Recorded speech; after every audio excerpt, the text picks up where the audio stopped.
When my son told me he and his wife were finally taking a vacation, I smiled, not because I was happy for them, but because I thought, maybe I'd finally get some quiet time with my grandson. I had no idea that decision would almost cost me my life. My name is Lucinda. I'm 66 years old. I've lived long enough to believe I understood people, lies, family, love mixed with obligation.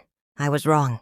Because the morning my son Dean and his wife Nyla left for their 7-day cruise, my 8-year-old grandson, a child every doctor had labeled nonverbal since birth, did something no one expected. But before I tell you what happened inside that house, I want you to understand who we were. Before that. The door closed, and if you're listening from somewhere in the world, tell me your city in the comments. I want to know how far this story travels. Dean paced the driveway while loading suitcases into his trunk, back and forth, checking his phone, avoiding my eyes. "Mom," he said, not looking at me. "You're absolutely sure you can handle Damien for the week?" It was the 3rd time he'd asked. I nodded calmly, even though something in his voice bothered me. "I raised you," I said. "I think I can manage one little boy." He laughed, but it sounded forced. That laugh had replaced real conversations years ago. Damien stood beside me, clutching his stuffed elephant. He rocked slightly on his heels, silent, still. If you didn't know him, you'd think he wasn't really there. But I knew better. His eyes missed nothing. 8 years old, diagnosed nonverbal since birth. Speech therapy, specialists, endless appointments, and still, not one word. As a grandmother, the silence hurt in ways I never said out loud. Not because I needed him to talk, but because I always wondered what thoughts were trapped inside that quiet little body. Then Nyla stepped out of the house. Perfect hair, perfect posture, perfect smile. At 34, she carried herself like someone who had never questioned her right to control a room. "Lucinda," she said warmly, though her eyes stayed cold, "I made something special for you." She held up several small tea packets. "Chamomile," she said. "The kind you like. I made enough for the whole week." I thanked her, even though something in my stomach tightened. Nyla was not the thoughtful type. Appearances mattered to her. Control mattered to her. Care rarely did. She placed the packets carefully on the counter, then rested her hand on my shoulder. "Just remember," she added softly, "Damien's routine is very important. Bedtime is exactly 8. Any change agitates him." I nodded. But inside, a question stirred. Was it really about Damien? Or about control? The car door slammed. The engine started. Dean waved half-heartedly, and then they were gone. The street went quiet. Too quiet. I looked down at Damien. "Well," I said gently, "it's just you and me now, sweetheart." For a moment, just a moment, he looked up at me with a sharpness that startled me. Awareness. Then he tugged my hand and pointed toward the house. The moment passed. I told myself I imagined it. Inside, the house felt different. Lighter. No tension hanging in the air. No carefully chosen words. Damien played on the living room floor, lining up his toys with careful precision. I sat at the kitchen table working on a crossword, stealing glances at him. At 11, I decided to make myself some tea. The packet sat neatly on the counter. "For Lucinda." Written in Nyla's careful handwriting. I opened one. It smelled like chamomile, but also something sharper. Medicinal. I hesitated. "You're being silly," I told myself. The kettle whistled. I poured the water. The liquid darkened. Too dark for chamomile. I reached for the honey. That's when I heard it. A sound so impossible my knees nearly gave out. "Grandma." I froze. "Please don't drink that." I turned slowly. Damien stood in the doorway, not rocking, not distant, looking straight at me. "Mom put something in it," he whispered. "Something bad." The mug slipped from my hands and shattered on the tile. For 8 years, this child had never spoken a word. And now, his very first words were trying to save my life. For a long moment, neither of us moved. The broken mug lay at my feet. Steam rose from the dark liquid soaking into the kitchen tiles. But all I could see was my grandson's face. "Damien." My voice barely worked. "Sweetheart, did you just—" "I can talk, Grandma," he whispered quickly. Like the words themselves were dangerous. But you have to promise me something. My heart was pounding so hard it hurt. What? I asked. Don't tell Mom, he said. And don't tell Dad. I sank into the kitchen chair before my legs gave out. For 8 years I had prayed silently for this child, defended him, cried for him, and now he was standing in front of me, speaking in full sentences, and terrified. All this time? I asked softly. All this time you could talk? He nodded. I just wasn't allowed to. Those words broke something inside me. I opened my arms and he stepped into them. He felt small. Too small to be carrying secrets this heavy. She said if I ever talked. He continued, his voice shaking. Something bad would happen to you. My blood turned to ice. What kind of bad? He pulled back and looked me straight in the eyes. She said you'd get really sick. He whispered. Or that Dad would put you in a place where I'd never see you again. A place. That word alone told me everything. I stroked his hair slowly, trying to keep my voice steady. How long? Have you known about the tea? He hesitated. Then, a long time. How long is a long time, sweetheart? Since before I learned how to read, he said quietly. I stared at him. You can read? He nodded again. I learned when I was 4. I just pretend I can't. 4. My chest tightened so hard I thought I might cry right there on the kitchen floor. Why? I asked. Because Mom watches everything, he said. And doctors don't listen to kids like me. Kids like me. A child who had learned early that silence was safer than truth. I pushed the broken mug pieces aside with my foot. Tell me about the tea, I said. He swallowed. She crushes pills, he said. Different ones. Some make you sleepy. Some make you confused. My stomach dropped. That's why you forget things sometimes, he added gently, like he was the adult now. And why you nap so much when we visit. Memories flooded back, misplacing my keys, forgetting words mid-sentence. Dean's worried looks, Nyla's calm reassurance. It's just age, Lucinda. It happens. I had believed them. Because why wouldn't I? She told Dad it was dementia, Damien continued. She said doctors would never question it because you're old. The word stung. Not because it was cruel, because it was true. That's how easy it is to erase someone. I covered my mouth with my hand. How long has she been doing this? He thought carefully. I think about 2 years. 2 years. 2 years of slowly disappearing, while sitting at my own dinner table. I pulled him closer again. Why are you telling me now? I asked. He looked toward the front door, as if expecting it to open at any second. Because they're gone, he said. And because I heard Mom on the phone yesterday. My heart skipped. What did she say? She said she was tired of waiting. He whispered, and that she made the packet stronger this time. Stronger. This time. My hands started shaking. If I hadn't dropped that mug, I said slowly. He nodded. You would have gotten really sick this week, Grandma. Not maybe. Not could have. Would have. The kitchen suddenly felt too small. Too quiet. I stood up and locked the front door. Then the back door. Then every window. Damien watched me without saying a word. You're safe now, I told him, though I wasn't sure I believed it yet. She always calls, he said, on the second night. A chill ran through me. She checks if it's working. That's when the full picture finally came together. The cruise, the timing, the stronger doses. She wasn't just drugging me. She was planning my death. I knelt in front of Damien and took his small hands in mine. You did the bravest thing anyone has ever done, I told him. His eyes filled with tears. I was scared, he said.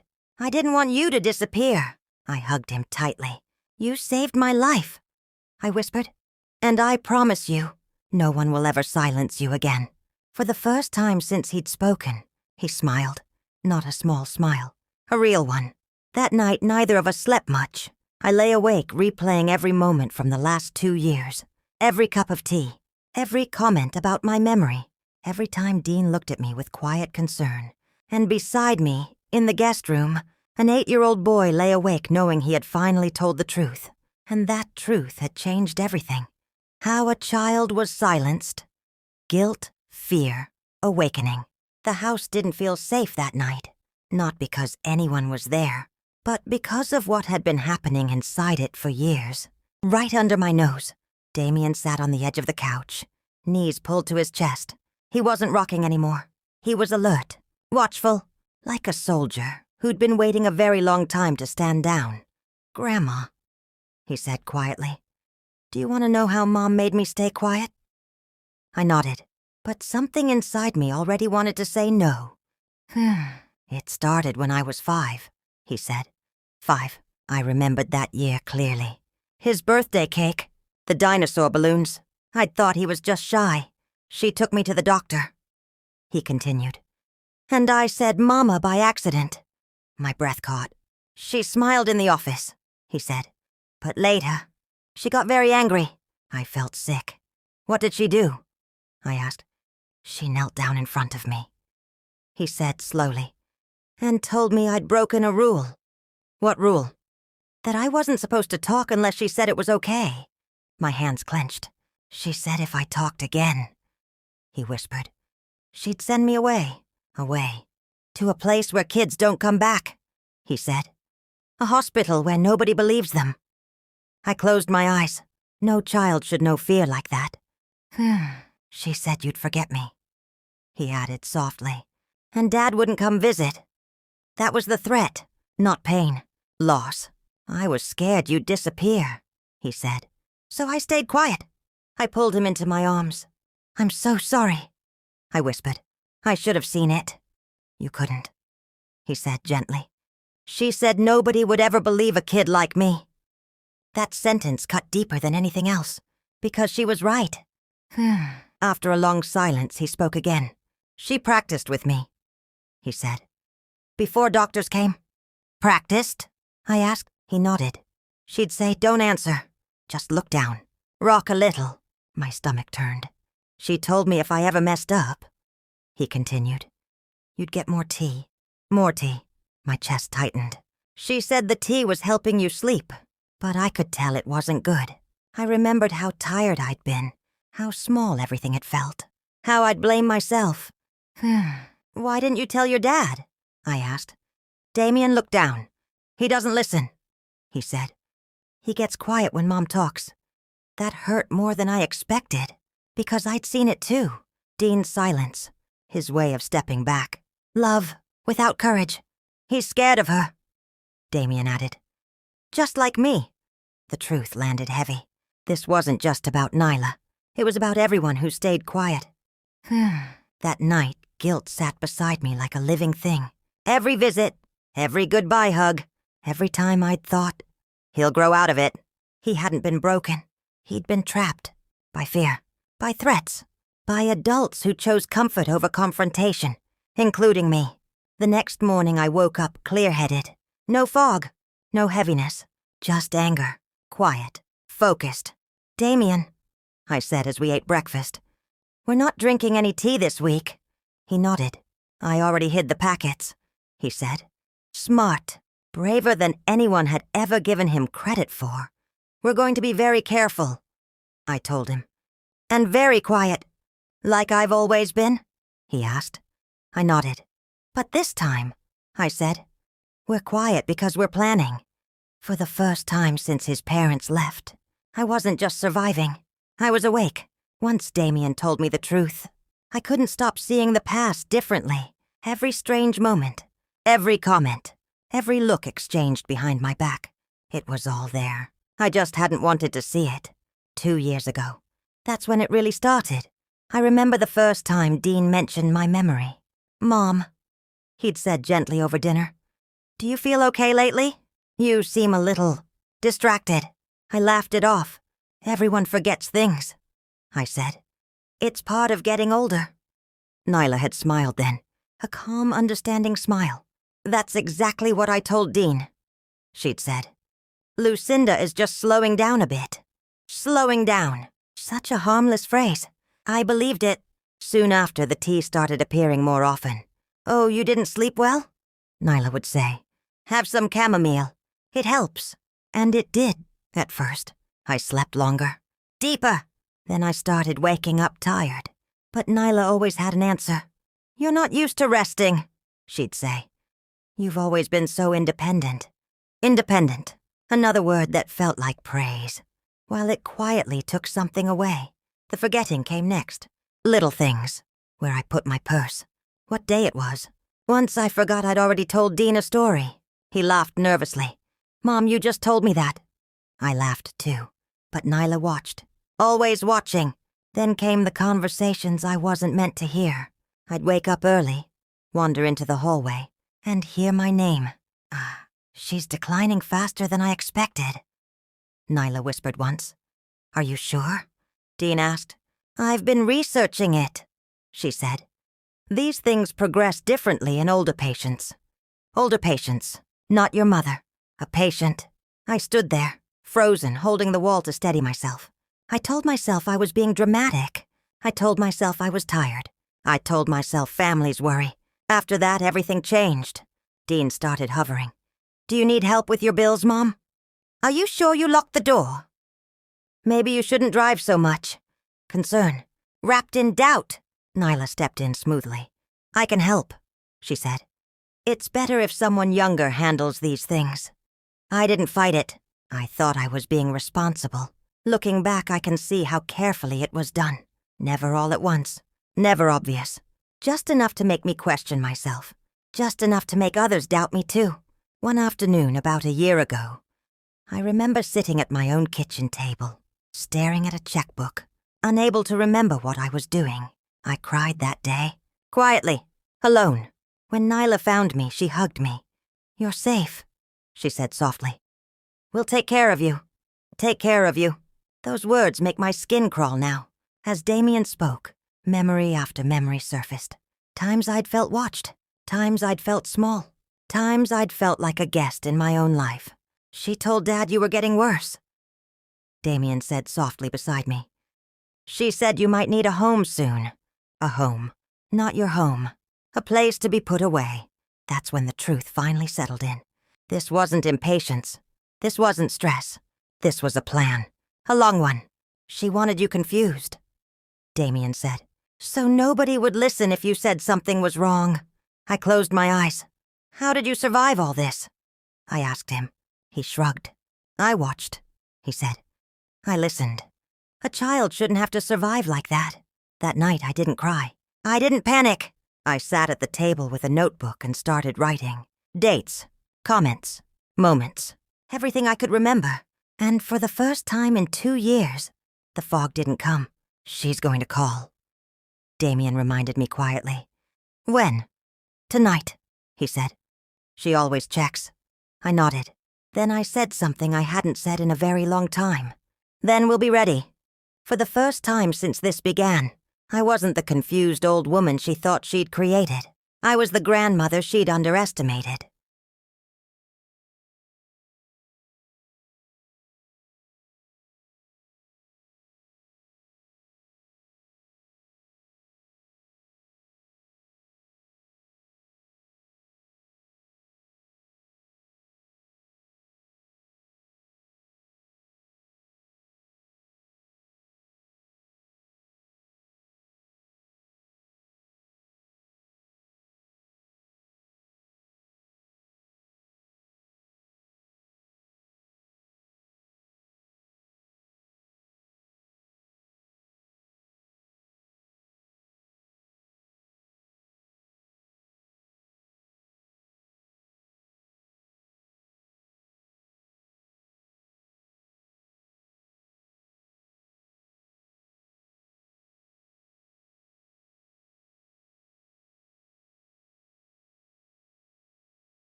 That night, I didn't drink a single drop of tea.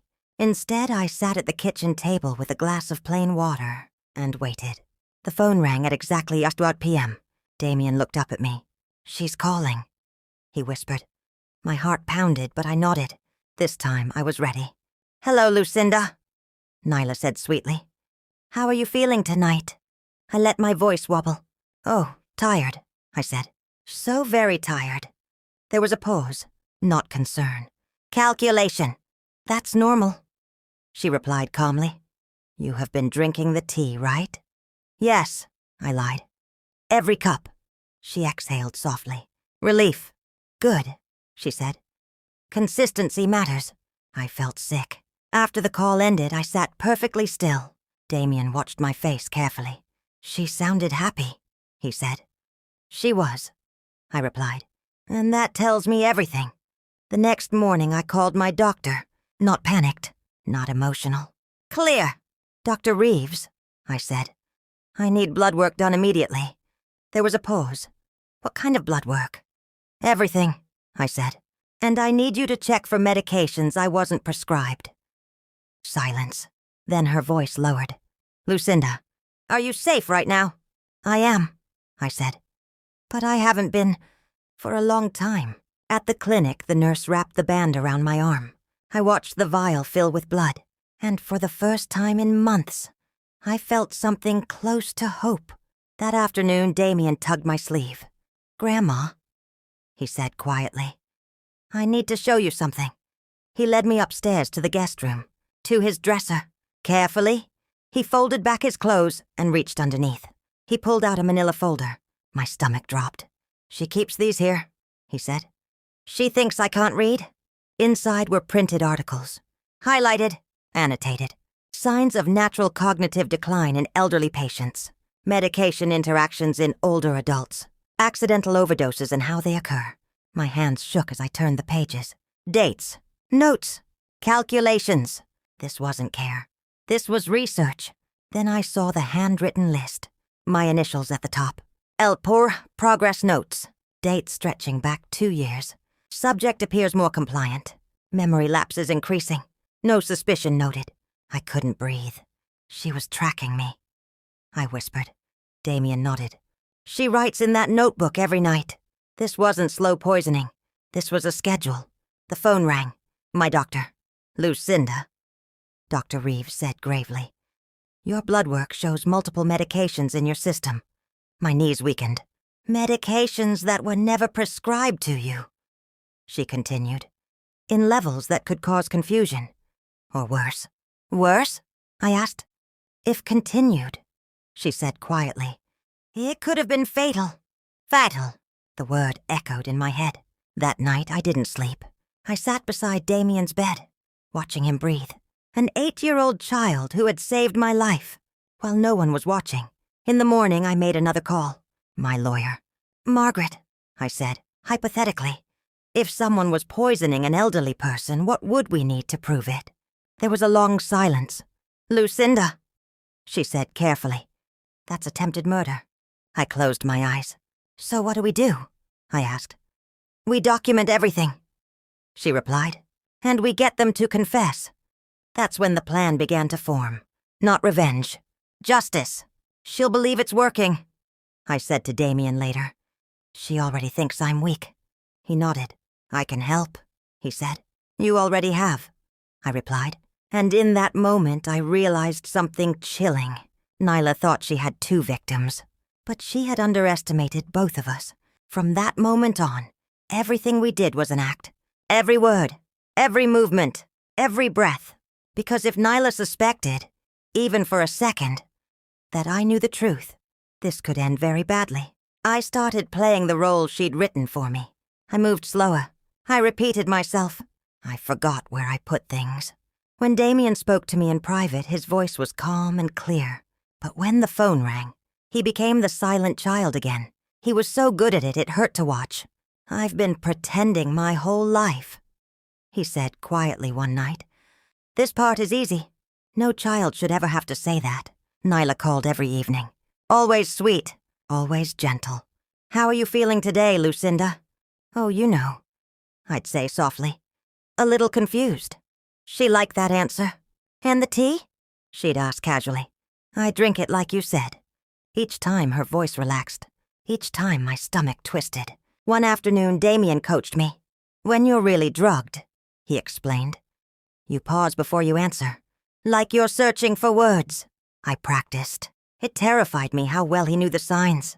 How do you know all this? I asked. Because I had to take care of you, he said simply. That sentence nearly broke me. The night before they were due back, Damien couldn't sleep. They think you'll be gone by now. He whispered. I know, I said. And if they realize you're not? I took his hands. Then they'll panic, I said. And people make mistakes when they panic. The next afternoon, Dean's car pulled into the driveway. I sat in my chair, slumped, hair uncombed, eyes dull. Damien sat on the floor with his toys, silent. Perfect. The front door opened. Lucinda, Nyla called out. Her voice carried false concern. And something else. Expectation. She stepped into the room and froze. You look awful, she said. I smiled weakly. I don't feel very well. Good, she thought. I could see it in her eyes. Dean stood behind her, pale. Mom, he asked. Are you okay? Before I could answer, Nyla stepped in. She's been declining, she said smoothly. I warned you this might happen. I watched my son flinch. This was the story she'd prepared him for. Nyla knelt beside me. Did you drink the tea this morning? She asked softly. Yes, I whispered. She smiled. Satisfied. That's when I touched Damien's shoulder. Sweetheart, I said. Could you get Grandma some water? He stood up. And instead of going to the kitchen, he reached behind the bookshelf, pulled out the recorder. What are you doing? Nyla snapped. Damien turned around. And for the second time in his life, he spoke in front of them. The room went completely still. No ticking clock, no traffic outside. Just the sound of Damien's breathing. Dean stared at his son like he was seeing a stranger. Damien? His voice cracked. You talked. Damien didn't look at him. He looked at Nyla. I've always been able to talk, he said clearly. I just wasn't allowed to. The color drained from Nyla's face. That's not funny, she snapped. He's confused. Lucinda, you've confused him. I straightened in my chair. For the first time since they walked in, I didn't slouch. I didn't hesitate. I'm not confused, I said calmly. I'm finally clear. Nyla turned to me sharply. How are you even standing? She demanded. I stopped drinking your tea, I said. And funny thing, my memory came back. Dean looked between us. What tea? He asked weakly. Damien held up the recorder. It's all on here, he said. Every time Mom talked about the medicine. Every time she said Grandma was getting worse. Nyla lunged forward. Give me that! I moved faster than I thought possible. I stepped between them. Don't touch him, I said, my voice low and steady. You've terrified him long enough. Dean backed away, shaking. You were drugging my mother? He whispered. Nyla laughed sharply. This is ridiculous, she said. A confused old woman and a disabled child. Who's going to believe this? I reached into my cardigan and pulled out the folder. Doctors already do, I said. So does my lawyer. I opened it. Blood test results. Her notes. Her handwriting. 2 years. I continued quietly. You tracked my decline like an experiment. Dean collapsed into a chair. Oh, God, he whispered. That's when the sirens cut through the air. Closer. Louder. Nyla's confidence shattered. You wouldn't, she hissed at me. I already did, I replied. The police entered moments later. Everything spilled out. The recordings. The papers. Damien's voice. Clear, calm, undeniable. Nyla screamed as they took her away. But Damien didn't flinch. He stood beside me, silent no more. 9 months later, the same kitchen felt different. Not quieter, warmer. Sunlight poured through the window as Damien stood on a chair beside me, carefully stirring chocolate chips into a bowl. Grandma, he said, smiling. Is this enough? I watched him for a second before answering, still amazed that I could hear his voice whenever I wanted. Yes, sweetheart, I said. That's perfect. Oh, Daddy. The trial hadn't taken long. Once the recordings were played, once the blood tests were submitted, once doctors confirmed that Damien had never been nonverbal, there was nothing left to argue. Nyla was sentenced for attempted murder, elder abuse, and child endangerment. 15 years. No parole anytime soon.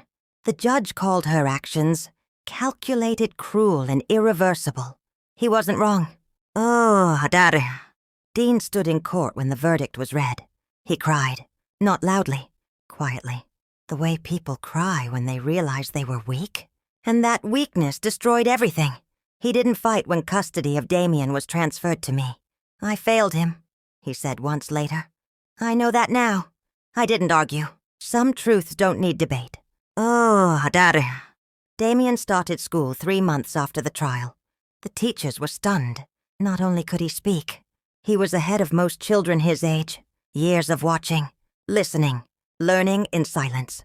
I want to be a doctor, he told me one night. For kids who are scared to talk. I hugged him so tight he laughed. Oh, Daddy. As for me, the fog never came back. Without the tea, my mind stayed sharp. I changed my will, updated my life, and learned something I wish I'd known sooner. Age doesn't make you invisible. Silence does. Oh, Daddy. One evening, as we sat on the porch watching the sunset, Damien looked up at me. Grandma, he asked, do you think we're safe now?